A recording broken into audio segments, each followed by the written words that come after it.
с малко повече надежда към небето. Може би търсят Витлеемската звезда, предвестник на чудото, без да осъзнават, че тя е във всеки един от нас. Без да осъзнават, че винаги може да споделим блясъка й.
Това е съвършенство.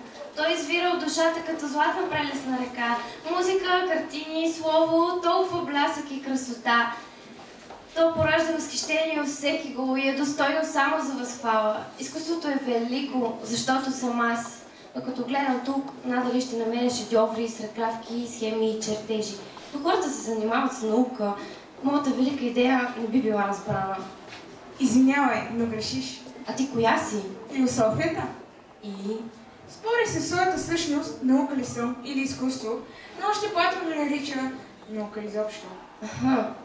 Зад мен стоят всички от тези въпроси, които са нерешени от науките, както каза Уилям Джеймс. Липс ме нарича просто наука за духа. За това, че тук няма таланти, ще ти кажа, че грешиш. Там, където няма простор за Дарби, няма и Дарби, ни учи Фърбах. А тук, в НПМГ, има огромни поля, в които растат идеите ти. Не мога да оставя тезата си без аргументация. Затова ще ти я докажа чрез самите млади таланти.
Сигурна съм, че циклите им на Крепс се въртят на пълни обороти.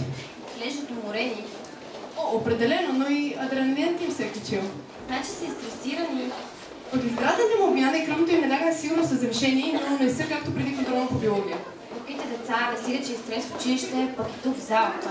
Всъщност това тук им помага после в класната стая, тъй като спортуването има много положителни действия върху организма. Забързва се обмяната, костите стават по-здрави. Издържливостта се увеличава, минутният и ударният обем на сърцето също. Жизнената вместимост на белите дробове става още по-голяма. Стимулира се хомопоезията и кръворсяването на мозъка, оттам мисленето и паметта. Също така времето за реакция и вниманието стават на много по-добро ниво. Отделно е доказано, че хората, които водят активен начин на живот, страдат много по-рядко от депресивни състояния. Учат се на дисциплина и се забавляват много. Като казах забавление, нека внесем малко настроение днес на сцената.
Ани, какво е? Кога стана декември, или? 18 дена. 18 дена скоро е Коледа!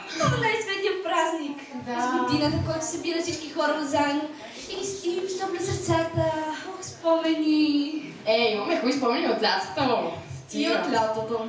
Морето, слънцето, морския бриз. Леле, колко искам да бъде лято. Максималния наклон на земята към слънцето. Максимумът на слънчевата радиация. Леле, уникални спомени. Просто...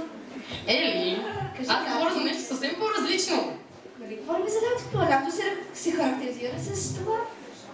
Това е някоя звучена фраза от някоя олимпиада по география, Мила. Да, контекст аспект от миналата година.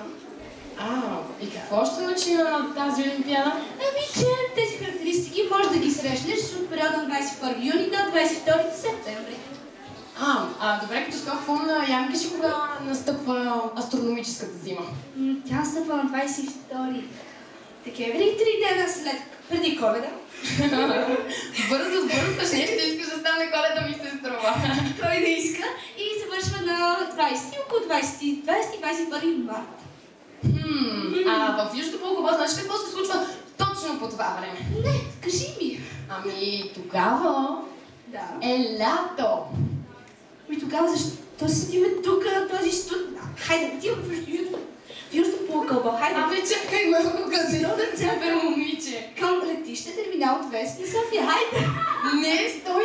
И тук може да бъде лято. Не може, как виждаш са минусови температури, няма максимум, няма как да бъде. Не, може, стига да го поискаш и сега момичетата ще ти го докажат. Искам лято!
Мисля, че е 8.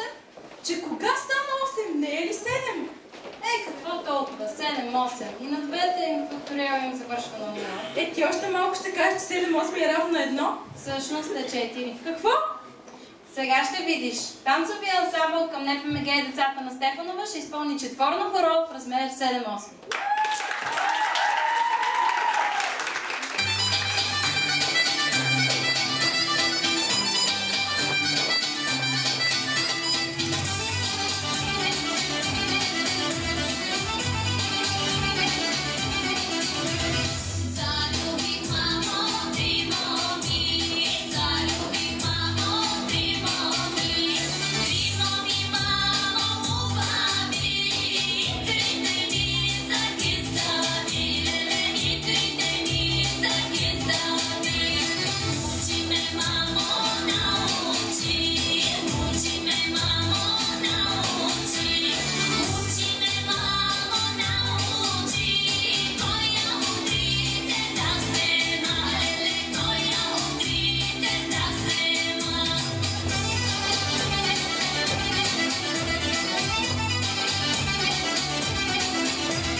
Актуални. Чувствам си сякаш съм се върнал в 50-те.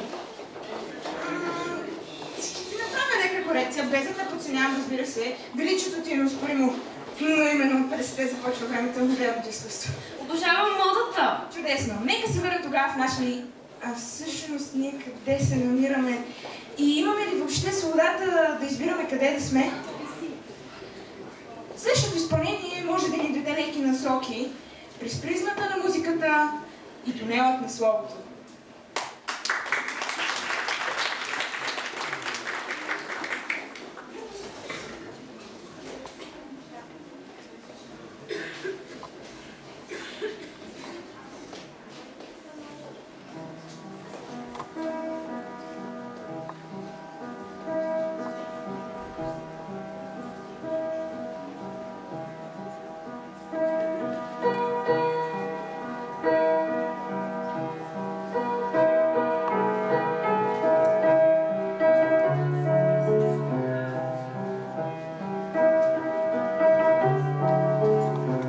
Ще ви разкажа една история.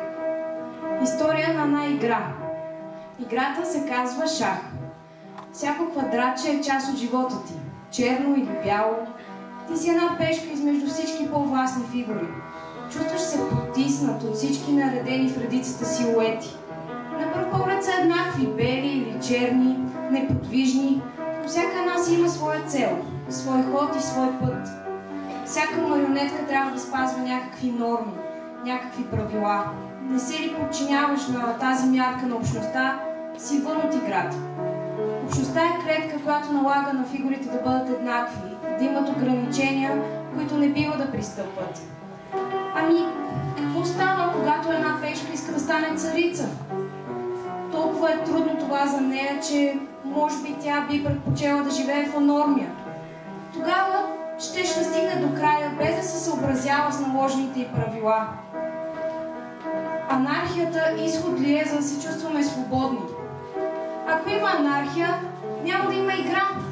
Нали, за да успее всяка една пешка да стане царица, тя трябва да мине през всички трудности, да прецени добре ходовете си и да елиминира противниците си. А не се ли крие точно в това сладостта на победата? Както е казал Букър Уошингтън, успехът се измерва не по това какво човек е постигнал в живота си, а по трудностите, които е преодолял, за да успее. Всичко това е една схема, един алгоритъм. Ако не се спази, той ще се наруши. А ако се наруши, няма да има нито печеливши, нито губещи. Тогава какъв е смисълът да играеш? Всяка фигура трябва да покаже идентичност, да отстоява позициите си измежду другите фигури. Физически да следва своя път и наложените норми на обществото, а психически да е над всичко това. Само тогава ще достигне тази анормия, но на духовно ниво. Обществото, в което живее шахматна дъска. Един погрешен ход и си шах и мат.